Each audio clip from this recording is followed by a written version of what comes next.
गौतम बुद्ध को कौन नहीं जानता।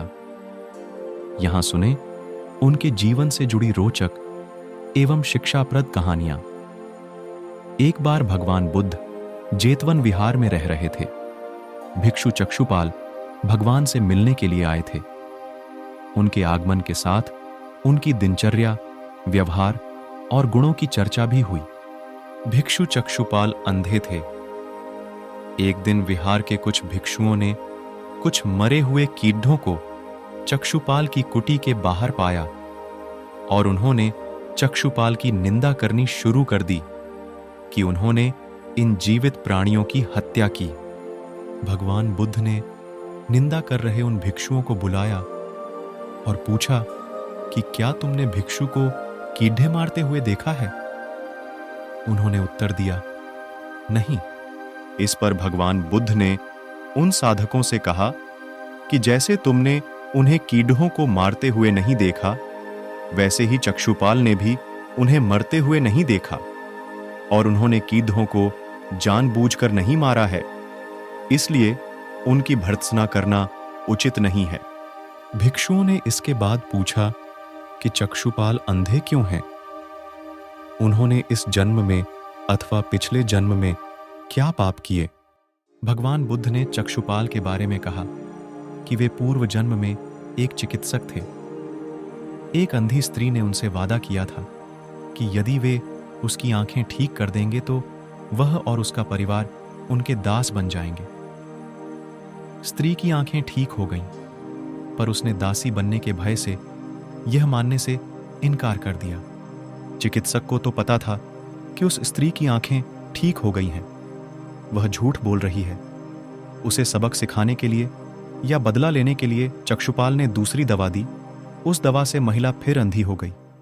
वह कितना ही रोई पीटी, लेकिन चक्षुपाल जरा भी नहीं पसीजा। इस पाप के फलस्वरूप अगले जन्म में चिकित्सक को अंधा बनना पड़ा। एक बार भगवान बुद्ध अपने अनुयायियों के साथ किसी गांव में उपदेश देने जा रहे थे। उस गांव से पूर्व ही मार्ग में उन लोगों को जगह जगह बहुत सारे गड्ढे खुदे हुए मिले। बुद्ध के एक शिष्य ने उन गड्ढों को देखकर जिज्ञासा प्रकट की, आखिर इस तरह गड्ढे का खुदे होने का तात्पर्य क्या है? बुद्ध बोले, पानी की तलाश में किसी व्यक्ति ने इतने गड्ढे खोदे हैं। यदि वह धैर्यपूर्वक एक ही स्थान पर गड्ढे खोदता तो उसे पानी अवश्य मिल जाता, पर वह थोड़ी देर गड्ढा खोदता और पानी न मिलने पर दूसरा गड्ढा खोदना शुरू कर देता। व्यक्ति को परिश्रम करने के साथ धैर्य भी रखना चाहिए। एक बार भगवान बुद्ध भिक्षा के लिए एक किसान के यहां पहुंचे। तथागत को भिक्षा के लिए आया देखकर किसान उपेक्षा से बोला, श्रमण, मैं हल जोतता हूं और तब खाता हूं। तुम्हें भी हल जोतना और बीज बोना चाहिए और तब खाना खाना चाहिए। बुद्ध ने कहा, महाराज, मैं भी खेती ही करता हूं। इस पर किसान को जिज्ञासा हुई और वह बोला, मैं न तो तुम्हारे पास हल देखता हूं, न बैल और ना ही खेती का स्थल।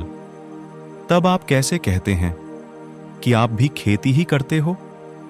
आप कृपया अपनी खेती के संबंध में समझाइए। बुद्ध ने कहा, महाराज, मेरे पास श्रद्धा का बीज, तपस्या रूपी वर्षा और प्रजा रूपी जोत और हल है। पाप भीरुता का दंड है, विचार रूपी रस्सी है, स्मृति और जागरूकता रूपी हल की फाल और पेनी है। मैं वचन और कर्म में संयत रहता हूं। मैं अपनी इस खेती को बेकार घास से मुक्त रखता हूं और आनंद की फसल काट लेने तक प्रयत्नशील रहने वाला हूं। अप्रमाद मेरा बैल है, जो बाधाएं देखकर भी पीछे मुंह नहीं मोड़ता है। वह मुझे सीधा शांति धाम तक ले जाता है। इस प्रकार मैं अमृत की खेती करता हूं। भगवान बुद्ध का जब पाटलिपुत्र में शुभागमन हुआ, हर व्यक्ति अपनी अपनी सांपत्तिक स्थिति के अनुसार उन्हें उपहार देने की योजना बनाने लगा। राजा बिंबिसार ने भी कीमती हीरे, मोती और रत्न उन्हें पेश किए। बुद्धदेव ने सबको एक हाथ से सहर्ष स्वीकार किया। इसके बाद मंत्रियों, सेठों साहूकारों ने अपने अपने उपहार उन्हें अर्पित किए और बुद्धदेव ने उन सबको एक हाथ से स्वीकार कर लिया। इतने में एक बुढ़िया लाठी टेकते वहां आई। बुद्धदेव को प्रणाम कर वह बोली, भगवन, जिस समय आपके आने का समाचार मुझे मिला उस समय मैं यह अनार खा रही थी। मेरे पास कोई दूसरी चीज न होने के कारण मैं इस अधखाए फल को ही ले आई हूं। यदि आप मेरी इस तुच्छ भेंट स्वीकार करें तो मैं अहोभाग्य समझूंगी। भगवान बुद्ध ने दोनों हाथ सामने कर वह फल ग्रहण किया। राजा बिंबिसार ने जब यह देखा तो उन्होंने बुद्धदेव से कहा, भगवन, क्षमा करें, एक प्रश्न पूछना चाहता हूं।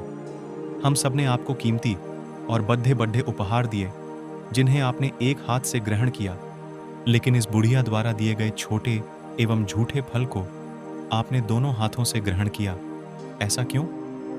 यह सुन बुद्धदेव मुस्कुराए और बोले, राजन, आप सबने अवश्य बहुमूल्य उपहार दिए हैं, किंतु यह सब आपकी संपत्ति का 10वां हिस्सा भी नहीं है। आपने यह दान दीनों और गरीबों की भलाई के लिए नहीं किया है, इसलिए आपका यह दान सात्विक दान की श्रेणी में नहीं आ सकता। इसके विपरीत इस बुढ़िया ने अपने मुंह का कौर ही मुझे दे डाला है। भले ही यह बुढ़िया निर्धन है, लेकिन इसे संपत्ति की कोई लालसा नहीं है। यही कारण है कि इसका दान मैंने खुले हृदय से दोनों हाथों से स्वीकार किया है।